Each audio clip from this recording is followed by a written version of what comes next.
Bienvenue dans cette émission consacrée à la photo avec deux invités que je suis ravi de recevoir. Jean-Pierre Évrard, bonjour. Bonjour. Vous êtes un des grands photographes français et je suis très heureux que vous veniez c'est un peu ici. exagéré. Oh non. Vous êtes plus régional, on pourrait presque dire. Voilà. Ne diminuez pas les mérites de Jean-Pierre Évrard. Non, mais et Claude je connais sa modestie. Claude Chaude, bonjour. Alors, vous êtes photographe et aussi grand spécialiste de la photo et de l'histoire de la photo. Et vous allez faire une exposition qui commence à la fin du mois, le 28 février, à Épône. On va en parler évidemment. J'avais une question. Qu'est-ce que c'est la photo, Jean-Pierre Évrard?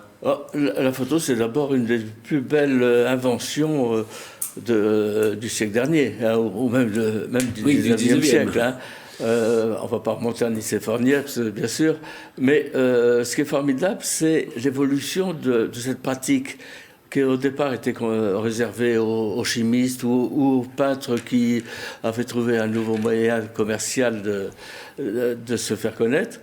Et puis, tout doucement, grâce à des inventions comme celle de Kodak, que je connais bien. Ah oui, on va parler de Kodak, parce que vous y avez passé une partie de votre vie. Donc, la pratique est venue courante dans les familles. Mais maintenant, avec le numérique, parce que Claude, contrairement à ce que tu penses, je reconnais certains mérites au numérique. On va en parler, ça, parce que vous êtes plutôt pour l'argentique et le papier. Notamment le fait de pouvoir... tout le monde fait de la photo, il n'y a pas de photographe, les uns font de la photographe professionnelle, les autres... Tout le monde fait de la photo. Mais est-ce que c'est pas un problème? C'est vrai que la photo a pendant été longtemps, enfin, tout le monde pouvait faire des photos, mais enfin, il y avait des vrais photographes et puis des amateurs. Et aujourd'hui, avec les iPhones, avec les voilà, tout le monde fait de la photo. Tout le monde fait de la photo. Tout le monde fait de la photo. Et d'ailleurs, on se demande même les paparazzi, par exemple, qui existaient autrefois, hein, qui étaient les photographes de presse comme ça, qui prenaient des photos cachées. Ben, il n'y en a plus parce que c'est les gens qui prennent même les photos. Bien sûr. Ça, je trouve ça formidable. Je trouve ça formidable. Alors, tout le monde prend des photos, mais est-ce que tout le monde est photographe? Ah, ça, c'est autre chose. Oui. Et c'est évident que, déjà, en revenant à l'argentique, pour faire un bon photographe, il y a aussi la partie laboratoire, souvent, qui va derrière. Ça demande... moi, j'ai fait un apprentissage de 2 ans avant de commencer à travailler pour moi. Pour vous, ouais. Donc, maintenant, j'allais dire quelques semaines, mais peut-être quelques mois, on commence à faire de bons photographes. Mais parce que pour vous, mais le photographe, c'est pas seulement celui qui prend la photo, c'est aussi celui qui la développe. Non. Cartier-Bresson, que tout le monde connaît, ne développait jamais lui-même. Non. C'est un... Enfin, il faut connaître, il faut savoir. Si, ce qui est mon cas, par exemple, on travaille en photographie pour, disons, travailler dans le domaine plutôt artistique. Moi, je travaille surtout avec des collectionneurs, tout ça via la galerie qui me représente. Oui, qui est la Galerie Rouge. La Galerie Rouge, qui est une... Et la Galerie Agathe Gaillard, c'est ça? C'est ça, c'est l'ancienne anciennement, c'était Agathe Gaillard, maintenant ça s'appelle la Galerie Rouge, c'est à Paris. Rouge, absolument. La partie de mon travail à moi, personnel, mon travail, c'est la prise de vue, c'est indispensable, c'est là où est la photographie, le vrai photographe, et que tout le monde est photographe, on l'a dit tout à l'heure, et il y a la pratique laboratoire, qui est une partie plus technique, ça, que là, personnellement, je développe beaucoup. J'aime développer mes photos. Ah, bien sûr. Donc, on peut... Est-ce que ça change? Est-ce une photo change quand elle passe au laboratoire? Non, qu'est-ce qui se passe? Ce qui fait effet, ce qui est dans l'appareil, tout le monde travaille de façon un peu différente. Un photographe qui donne ses photos à un laboratoire, il lui donne des indications, mais c'est pas lui qui le fait. Mais le tireur fera les photos en fonction de ce qu'on lui a demandé de faire. Si on travaille sur ses propres photos, ce qui est mon propre cas, en principe, comme j'étais beaucoup plus formé au départ comme technicien plutôt que comme photographe. Alors il faut dire que vous avez travaillé chez Kodak. J'ai travaillé chez Kodak, bien sûr. Vous avez formé aussi beaucoup de gens chez Kodak. Chez Kodak, enfin avec la marque Kodak. Avec la marque Kodak, oui. Bien sûr. Mais oui, j'ai formé, j'allais dire, 3 générations de photographes, Oui. c'est sûr.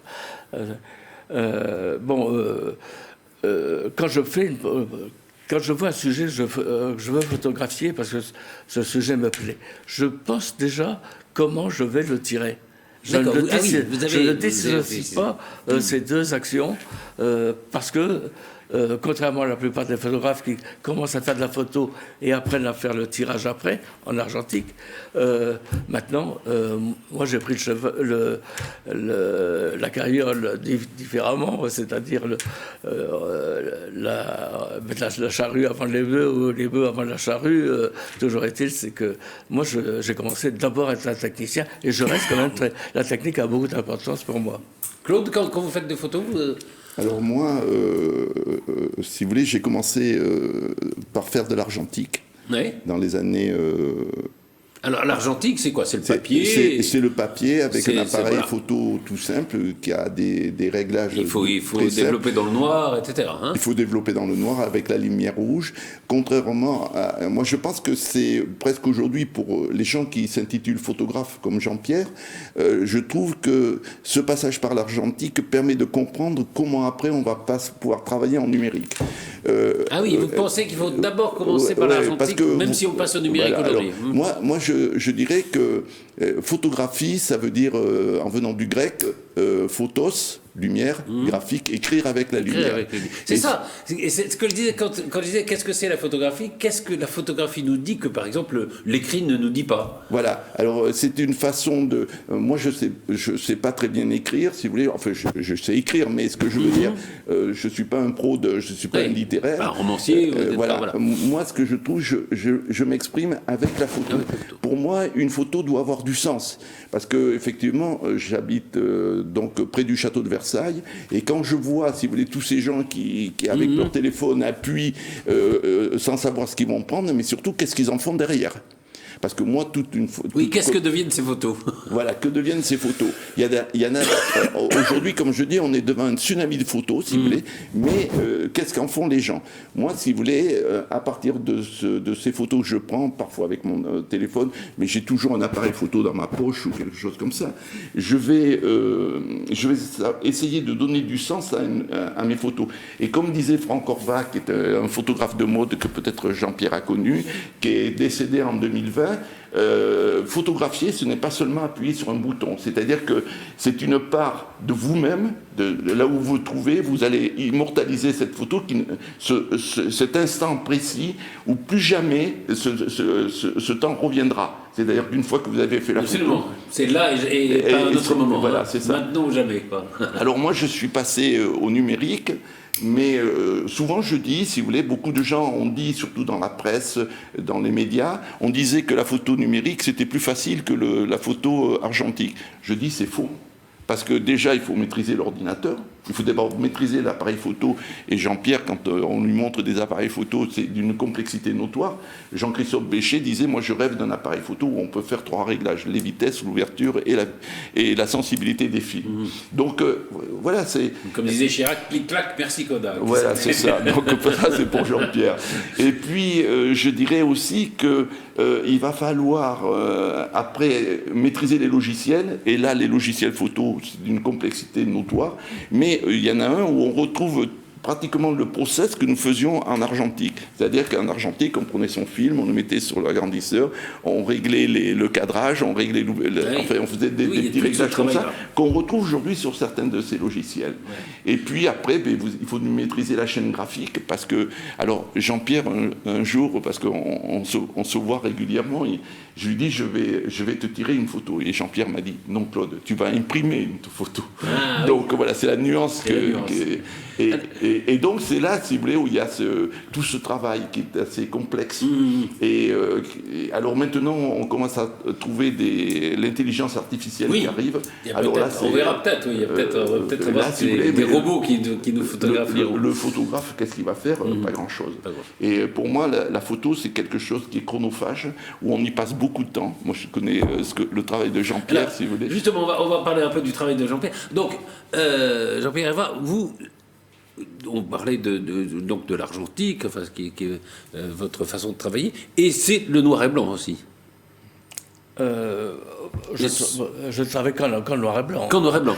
Pourquoi alors? Bon, La vraie photo, c'est noir et blanc. Disons que c'est une facilité. C'est une facilité du fait que dans une photographie, je ne cherche pas à photographier un paysage parce que je le trouve beau. Je vais essayer de l'interpréter après, soit par au niveau du tirage. J'aimerais qu'on parle un petit peu, d'ailleurs, de la composition d'une photo. Ça, c'est quelque chose de très important. Par exemple, alors, il faut dire que vous avez, je dis pour aller un peu vite, mais que vous avez beaucoup travaillé sur l'Afrique et aussi sur le Maroc, hein, notamment. Oui. Et alors, on peut prendre, par exemple, restons sur cette photo. Là, elle est très intéressante parce qu'au fond, il y a 3 photos en une. Oui, c'est ça. Dans une image, je reviens un petit peu à ce qu'on disait tout à l'heure au sujet des amateurs où tout le monde photographie. Mais il n'y a pas cette connaissance justement de la composition d'une photographie. Si on prend les grandes peintures des grands maîtres de la peinture des siècles précédents ou actuels, il y a toujours une composition extrêmement précise. Très précise, oui. Lorsque j'ai fait mon apprentissage photo, mon patron à l'époque, qui a vu que j'étais pas tout à fait idiot, m'a dit, j'avais 18 ans, 19 ans, et il m'a dit, voilà, on a travaillé ensemble depuis un an. Maintenant, je vais te faire une proposition. Ou tu acceptes, et on continue à faire ensemble, ou tu refuses, tu peux aller faire ton service militaire. Et voilà. Je dis 3 fois par semaine, tu arrêtes le boulot à 15 heures, et tu vas suivre les cours aux Beaux-Arts. Hein, j'ai dit oui tout de suite. Et c'est mieux que de devenir tronfion. Bien sûr.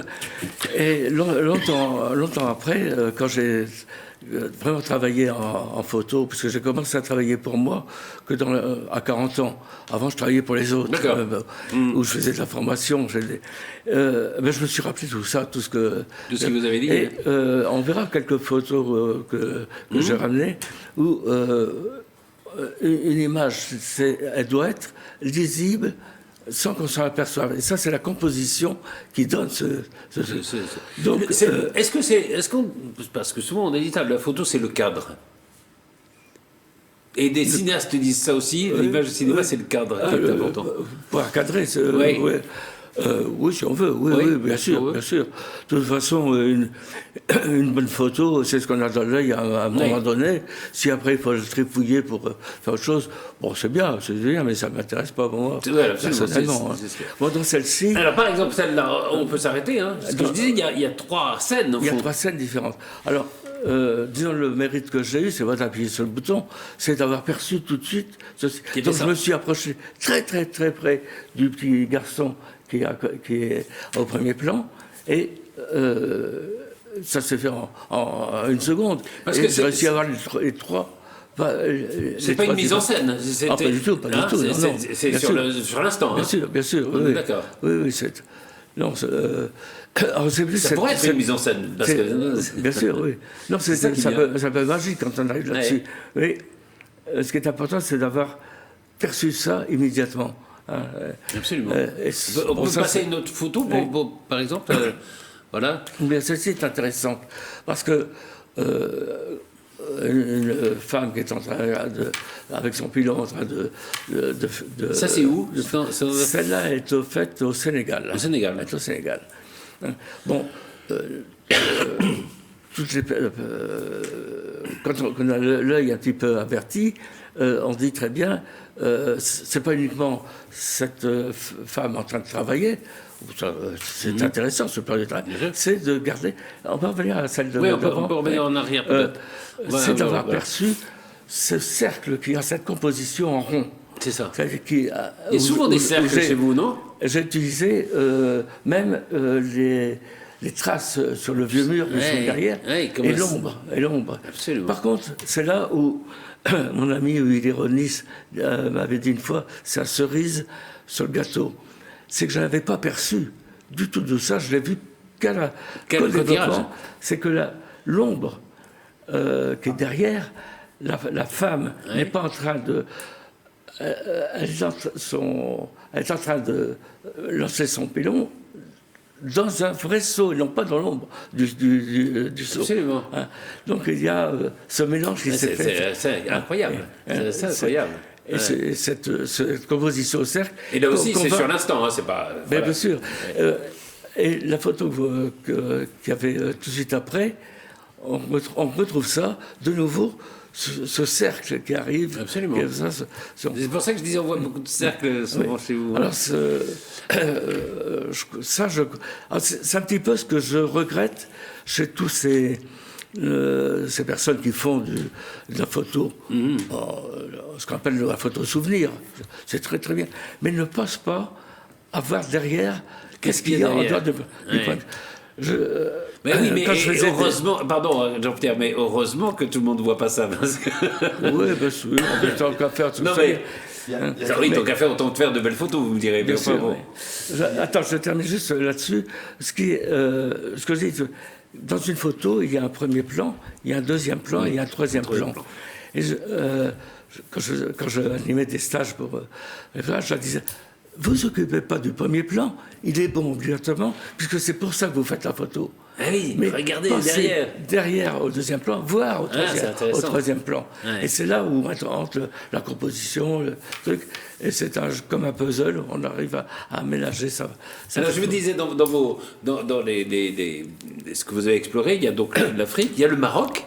Oui. Hein, et vous avez d'ailleurs écrit un livre qui s'appelle Maroc, terre du couchant lointain. Alors, terre du couchant lointain, alors, si on traduit, on dit ça comment? Alors, c'est un titre qui m'a été suggéré par Patrick Magnac, qui a écrit les textes de ce livre. Patrick est le directeur fondateur de la Maison de la photographie de Marrakech, avec qui je travaille assez étroitement.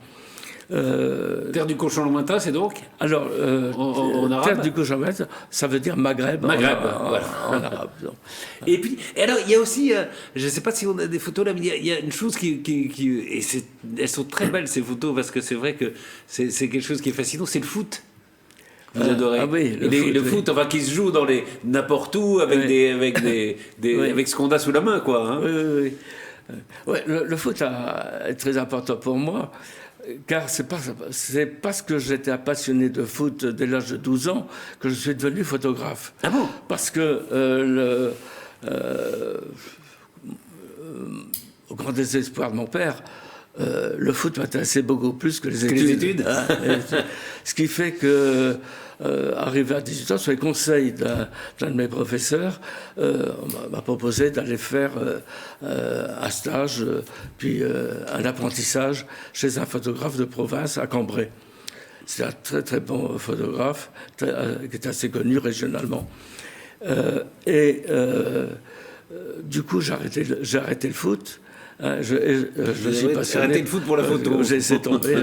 Le foot, j'ai quand même repris beaucoup plus tard, dans l'équipe de Mourpa, ici, en tant que vétéran. Et cette idée de... Mais c'est vrai qu'elles sont magiques souvent, hein, ces photos, dans n'importe où, de gamins qui font des buts avec ce qu'ils ont sous la main, qui jouent avec... C'est magnifique. Des ballons qui ne sont pas des ballons, des vrais ballons. Enfin, donc et ça en dit beaucoup sur la joie, sur l'enfance, sur la... Bien sûr. Partout où j'allais, donc je cherchais ces terres.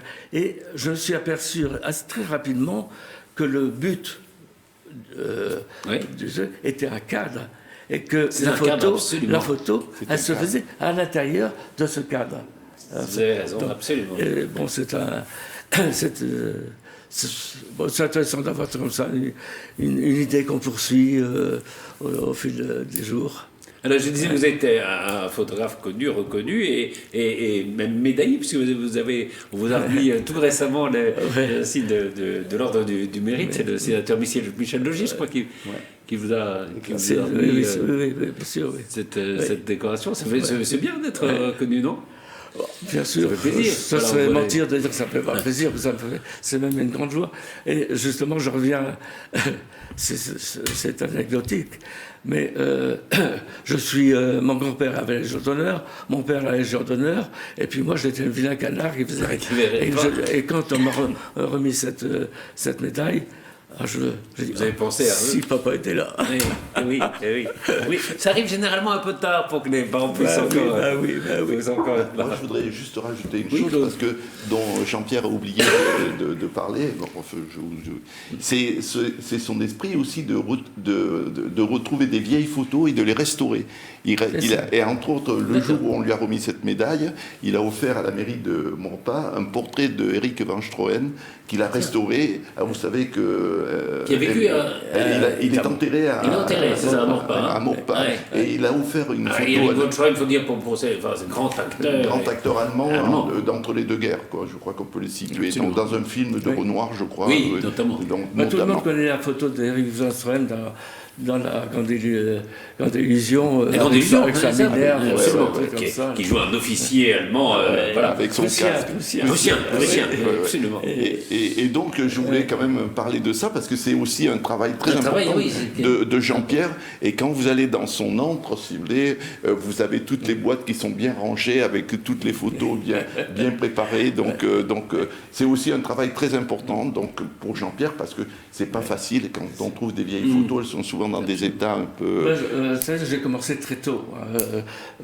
C'est mon violon dingue, ça n'avait rien de professionnel, mais beaucoup de ces photos maintenant se retrouvent à la Bibliothèque nationale ou à Marrakech. Cette photo d'Eric Van Strohen, elle mérite peut-être une photo de 1928, ou 26 ou 28, où il était encore assez jeune. Il avait quand même 40 ans, hein, mais il faisait très jeune sur la film, photo. Il fait beaucoup plus jeune. Et c'est une photo toujours un peu comme dans la Grande Illusion. Ça, c'est une photo que j'ai faite il y a 40 ans. Je fouillais les brocantes, les ventes sur les trottoirs, les trucs comme ça. Et puis, je me suis rappelé, j'avais cette photo-là. Et oui, Claude, il faut qu'on parle de ce qui va se passer à Épône du 1er février du 28 février au 1er avril. Exact. À la médiathèque Pierre Amouroux. C'est votre expo. Avec un de mes collègues, Alain Vicari. On a déjà exposé donc à Voisin-le-Bretonneux à l'espace de Cauville. On s'était focalisé sur ce que j'appelle le bord de mer. Alain est quelqu'un qui a des parents qui étaient originaires de l'île d'Oléron. D'accord. D'où on voit les baraques de pêcheurs, si vous voulez, qu'on voit à l'écran. Donc Alain a beaucoup travaillé sur ce sujet, si vous voulez, où les gens, les possesseurs de cabanes, comme ils avaient des bateaux, quand il restait de la peinture, après avoir repeint le bateau, si vous voulez, s'en servir. Les cabanes. Et il refaisait les cabanes pour qu'elles soient dans un bel état. Évidemment. Voilà. Alors on expose une quarantaine d'images à peu près à la médiathèque Pierre Amouroux. Pierre Amouroux et vous, votre travail, alors, vous êtes plutôt vers Arcachon, non, c'est ça? Alors moi, je suis originaire de Bordeaux, on entend un peu, vous avez un petit peu l'accent là. Et j'adore les plages de l'Atlantique, si vous voulez, qui sont immenses, qui sont à perte de vue. Et sur cette série, je me suis focalisé, si vous voulez, sur tous ces blocos qui ont été construits pendant la dernière guerre mondiale, par les Allemands, et qui étaient sur des dunes, et qui, avec comment ça s'appelle, je ne sais pas si on peut parler de changement climatique, mais avec les tempêtes furieuses qu'on trouve, si vous voulez, à l'estuaire comment ça s'appelle, du bassin d'Arcachon, sur le banc d'Arguin, en face de la dune du Pilat. Et donc, d'ailleurs, on voit sur cette photo, qui est un très beau site, si vous voulez, où, je ne sais pas, moi, je suis... Tout à l'heure, ce qu'on disait avec Jean-Pierre, voilà, je suis dans ce site... Je ne sais pas, ça me parle. J'ai envie de fixer sur. Alors, vous travaillez. Là c'est du travail en numérique. Moi, je travaille en numérique.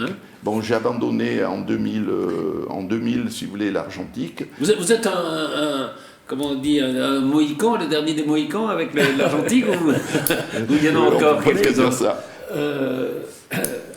les jeunes, actuellement, s'intéressent de plus en plus à l'argentique. Ils reviennent, hein, vous savez, c'est comme les disques, là, quand on a passé, maintenant, on revient tous au vinyle. Au vinyle, donc, oui. Voilà, tout simplement. Non, mais c'est vrai que mais le numérique, comme vous le disiez, c'est pas... Ça suffit pas de prendre une photo, ça non, voilà. faut que moi quand je fais une photo, la photo c'est le photographe. Voilà, c'est ça. C'est, comme disait Cartier-Bresson, photographier, c'est voir ce que les autres ne voient pas. Absolument, je crois que c'est une très belle.